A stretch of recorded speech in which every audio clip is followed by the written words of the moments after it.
In the dim glow of a rainy New York evening, as thunder rumbled like distant artillery over the skyscrapers of Manhattan, Jonathan Hale sat alone in his corner office on the 47th floor of Haletech Tower. The city lights blurred through the floor-to-ceiling windows, a mosaic of ambition and anonymity. He was 45, a self-made tech mogul whose company revolutionized data security for Fortune 500 clients, but tonight, success felt like a hollow echo. His phone buzzed, a video call from his 8-year-old daughter, Lily. Her face appeared on the screen, freckles dancing under her bedroom lamp, her eyes wide with a secret that would shatter his world.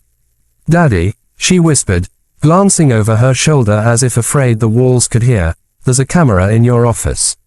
The words hung in the air like a noose, tightening around his throat. He laughed it off at first, kids and their imaginations, but the fear in her voice was real, raw, like the kind that only truth can forge. Little did he know, that whisper would unravel his empire, force him to confront betrayal from those he trusted most, and ultimately rebuild his life on the ashes of deception. Jonathan Hale wasn't born into wealth.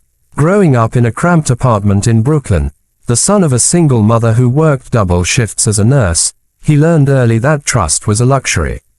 His father had vanished when he was 5, leaving behind a trail of unpaid bills and broken promises. Jonathan channeled that pain into code, hacking his way through community college computers, building apps that protected user privacy before anyone cared about data breaches. By 30, he'd founded Haletech, a startup that ballooned into a billion-dollar enterprise. Now, with 200 employees under his command, he prided himself on a company culture of loyalty and innovation.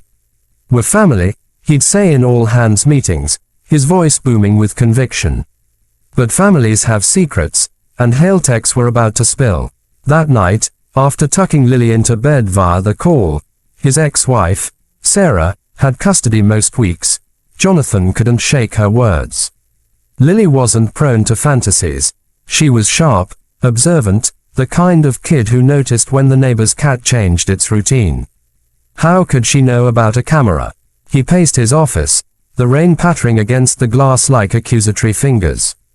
His desk was a fortress of monitors, prototypes, and confidential files. He scanned the room, the sleek bookshelf lined with tech awards, the abstract art Sarah had picked out before the divorce 3 years ago, the potted ficus wilting in the corner. Nothing seemed amiss, but doubt crept in, a shadow lengthening with the storm. The next morning, Jonathan arrived at the office earlier than usual, the streets of Midtown still yawning awake. Haletech's headquarters buzzed with the hum of ambition, developers clacking keyboards, sales teams pitching over coffee, the scent of fresh bagels from the break room. He called his chief security officer, Marcus Reed, into his office. Marcus was a burly ex-Marine, 52, with a scar across his cheek from a tour in Afghanistan. They'd been friends since Jonathan hired him a decade ago, bonding over late-night strategy sessions and shared stories of loss. Marcus's wife had died of cancer 5 years back, leaving him to raise 2 teenage sons alone. "Marcus, hypothetically," Jonathan said, leaning back in his leather chair, "if there was unauthorized surveillance in here, how would we find it?" Marcus raised an eyebrow, his face etched with concern. "Boss, you okay? That's not hypothetical. Sounds like paranoia. But if you're serious, we'd sweep for bugs. RF detectors, thermal imaging." "Why?" Jonathan hesitated, then shared Lily's whisper. Marcus chuckled at first, but seeing Jonathan's intensity, he nodded. "All right, let's do a quick check. For peace of mind." They spent the morning discreetly scanning the office. Nothing. No wires, no signals. Jonathan felt foolish, ready to dismiss it as a child's overactive imagination. Maybe Lily had overheard something on TV, or dreamed it. But as Marcus left, Jonathan's phone pinged, a text from an unknown number. "Check the ficus." "She's right." His blood ran cold. Heart pounding, he approached the plant, its leaves drooping like weary sentinels. Buried in the soil, beneath a layer of decorative pebbles, was a tiny device, a wireless camera, no bigger than a quarter, with a lens peeking out like a malevolent eye. It was sophisticated, military-grade, transmitting to an off-site server. Someone had been watching him, recording every meeting, every confidential call. Rage boiled inside him, mixed with a gut-wrenching fear. Who? Why? HaleTech dealt in sensitive data, government contracts, corporate secrets. A leak could destroy everything. He called Marcus back, showed him the device. Marcus's face paled. This is bad, John. Internal job. No one gets in here without clearance. They traced the signal discreetly, using HaleTech's own tools. It led to an encrypted server in the cloud, accessed by IP addresses from within the building. By afternoon, they had suspects, a small group in the IT department, led by Vanessa Torres, the ambitious VP of operations. Vanessa was 38, a rising star Jonathan had mentored, a single mom like his own mother had been. She'd joined 5 years ago, climbing the ranks with sharp intellect and relentless drive. But lately, she'd seemed distant, stressed. Jonathan confronted her in a conference room, the camera in his hand like evidence in a trial. Why, Vanessa, we trusted you. Tears welled in her eyes. It wasn't supposed to go this far. They approached me, competitors, offering money for intel. My son's sick, John. Leukemia. Bills are piling up. Insurance won't cover experimental treatments. I didn't want to hurt anyone. The confession hit like a punch. Jonathan thought of Lily, how he'd do anything for her. But betrayal stung deeper. Vanessa wasn't alone. 3 others were involved, 2 developers and a junior analyst, all coerced or greedy. They'd planted the camera during a routine maintenance check, feeding data to a rival firm in Silicon Valley. That evening, as the sun dipped below the Hudson, Jonathan made the call. He fired them all, not just the culprits, everyone. The entire staff. It was drastic, but necessary. Trust was shattered. How could he know who else knew? The news spread like wildfire through the office Slack channels. Shock, anger, please. John, please, I have a family. One email read, "This is my life." Another, the firings made headlines the next day. Tech mogul fires entire staff after spy scandal. Protests outside the tower, former employees picketing with signs, HaleTech betrayed us. Jonathan barricaded himself in his apartment, a luxury penthouse overlooking Central Park, but the view offered no solace. Sarah called, furious. What the hell, John? Lily's hearing about this at school. Kids are saying her dad's a monster. Lily. In the chaos, he'd forgotten how this started with her. How did she know? He drove to Sarah's brownstone in Brooklyn that night, rain slicking the streets again. Lily was waiting, her small frame curled on the couch with a stuffed bear. Daddy, are you mad at me? He knelt, hugging her tight. Never, sweetie. How did you know about the camera? She fidgeted, then whispered, I heard Aunt Vanessa talking on the phone when she babysat last month. She said she put a camera in your office to watch for bad guys. But she sounded scared. Vanessa had babysat. Jonathan's mind reeled. The betrayal cut deeper. It was personal. But Lily's innocence pierced through his anger. She hadn't understood the implications. She just wanted to protect him. The days that followed were a blur of legal battles. The rival company, DataShield Inc., denied involvement, but evidence mounted, wire transfers, emails. Jonathan sued. The FBI got involved. But the human cost weighed heavier. He learned stories of his ex-employees. Marcus, loyal to the end, now jobless with sons in college. A young engineer, Priya, who was pregnant and terrified. An accountant, Tom, battling depression after losing his wife. Guilt gnawed at Jonathan. Had he overreacted? Fired innocents to punish a few? He couldn't sleep, haunted by faces. One night, staring at the city lights, he had an epiphany. Rebuilding wasn't about the company. It was about people. He reached out, starting with Marcus. I need your help. Let's start over, but right this time. Together, they formed a new team, rehiring those cleared of involvement, 150 out of 200. But with changes, transparency audits, employee ownership shares, mental health support.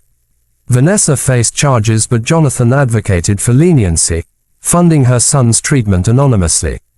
"We all make mistakes," he told the judge. "Some deserve second chances." The scandal faded, but HaleTech rose stronger, pivoting to ethical eye with privacy at its core. Jonathan remarried Sarah 2 years later, their bond reforged in forgiveness. Lily, now 10, spoke at a company event. "My dad taught me that trust can break, but it can heal too." In the end, Jonathan stood on his office balcony, the ficus replaced by a family photo. The inspiring message: betrayal tests us, but compassion rebuilds us. In a world of hidden cameras and hidden pains, choosing empathy over vengeance lights the way forward. In the end, Jonathan stood on his office balcony, the ficus replaced by a family photo. The inspiring message: betrayal tests us, but compassion rebuilds us. In a world of hidden cameras and hidden pains, choosing empathy over vengeance lights the way forward.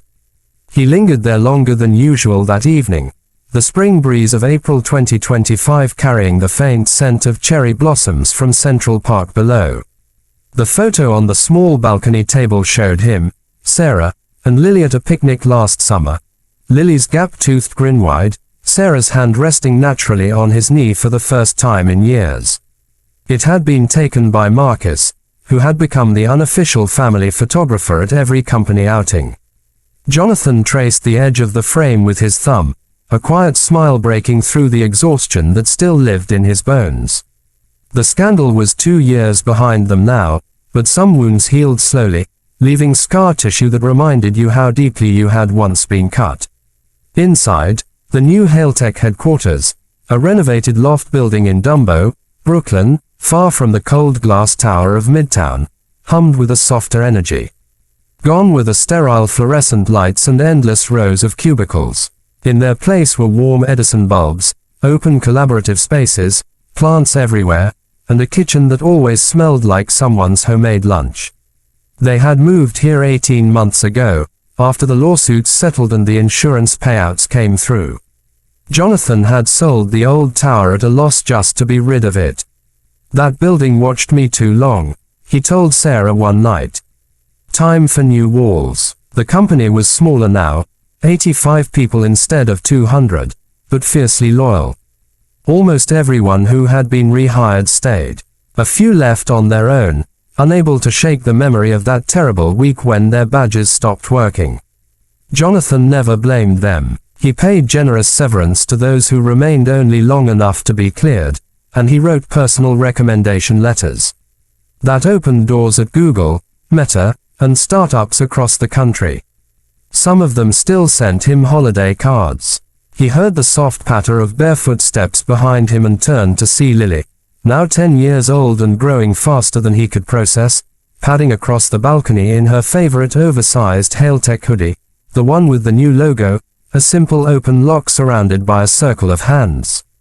She carried 2 mugs of hot chocolate, extra marshmallows in both. "Mom said you've been out here forever," she said, handing him one. Steam curled between them like a gentle ghost.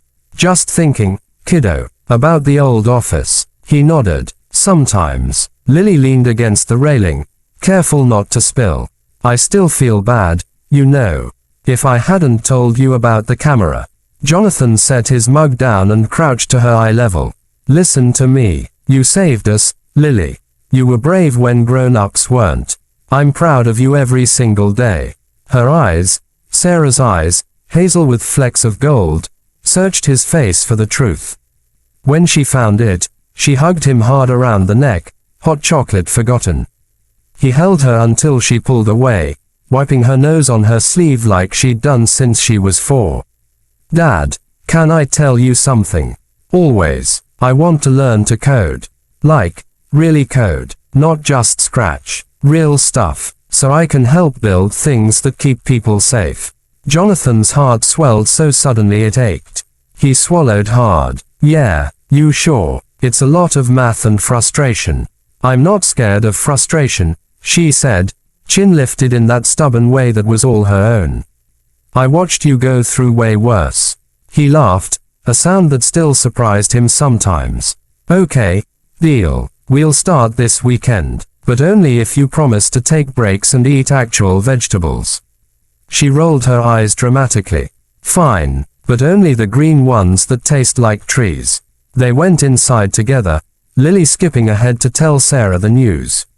Jonathan paused at the threshold, looking back at the city skyline one last time. Manhattan glittered across the river, beautiful and distant. He no longer felt the pull to conquer it. Downstairs, the weekly, Family Friday, potluck was winding down. Employees and their partners, kids, even a few dogs milled around long wooden tables.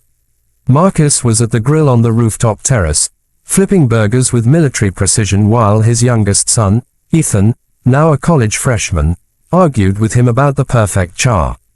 Priya, whose daughter was now a toddling 2-year-old, chased the little girl around a cluster of beanbag chairs, laughing breathlessly. Tom, the accountant who had once battled depression so fiercely, stood near the dessert table telling a story that had everyone in stitches. His new therapy dog, a golden retriever named Hope, sat patiently at his feet wearing a tiny Haletech bandana. Sarah appeared at Jonathan's side, slipping her arm through his. They had remarried quietly last fall, just family and close friends on a beach in Maine. No press, no spectacle. Lily had been their only attendant, carrying wildflowers and grinning like she'd orchestrated the whole thing. She told me about the coding lessons, Sarah said softly. You okay with it? Sarah smiled, the same smile that had pulled him through the darkest months. I'm okay with anything that makes her feel powerful instead of afraid. They watched Lily weave through the crowd, high-fiving co-workers twice her size, stopping to hug Priya's daughter, then dragging Ethan away from the grill to show him something on her tablet. She moved like she belonged here, because she did. Jonathan felt Sarah's head rest against his shoulder. Do you ever regret it? She asked. Firing everyone that day. He thought about it honestly, the way he'd learned to do in therapy. I regret the pain it caused innocent people. I regret that I didn't see Vanessa's desperation sooner. But I don't regret protecting what mattered most. If I hadn't acted decisively, the leak would have continued. More families would have been hurt, ours included. Sarah nodded. You chose trust over fear in the end. That's what matters. Later that night, after the last guests left and Lily was asleep in the guest room they kept for her on the office's quiet top floor, Jonathan sat at his desk. It was an old oak table he'd bought at a flea market, scarred and imperfect. On it sat a single framed letter, yellowed with age. It was from his mother, written just before she passed 10 years ago. Build something that makes the world less lonely, Johnny. That's the only success that lasts. He opened his laptop and began typing an email to the entire company, not as the CEO, but as Jonathan. Subject: a small announcement. Team, 2 years ago, we almost lost everything to betrayal and fear. Tonight, watching all of you with your families, your dogs, your terrible dance moves, and your incredible kids, I'm reminded how far we've come, not because of stock prices or contracts, though those are nice, but because we chose to stay human. Starting next quarter, every employee will receive 5% equity in Haletech. Not options, real shares. You own this place now, as much as I do. We rise or fall together, the way it should have been from the beginning. Also, Lily Hale, age 10, official taste tester of all office snacks, has informed me she's joining the Junior Engineering Mentorship Program we're launching this summer. She expects all of you to be super nice teachers or else. Consider yourselves warned. Thank you for giving me back my faith in people. Jonathan. He hit send, closed the laptop, and walked to the guest room. Lily had kicked off her blankets again. He tucked her in gently, brushing hair from her forehead. She stirred, murmuring something about loops and variables in her sleep. Jonathan whispered, "You're going to change the world, kid." Then he went to find Sarah, who was waiting in the doorway with 2 glasses of wine and that quiet smile that still undid him every time.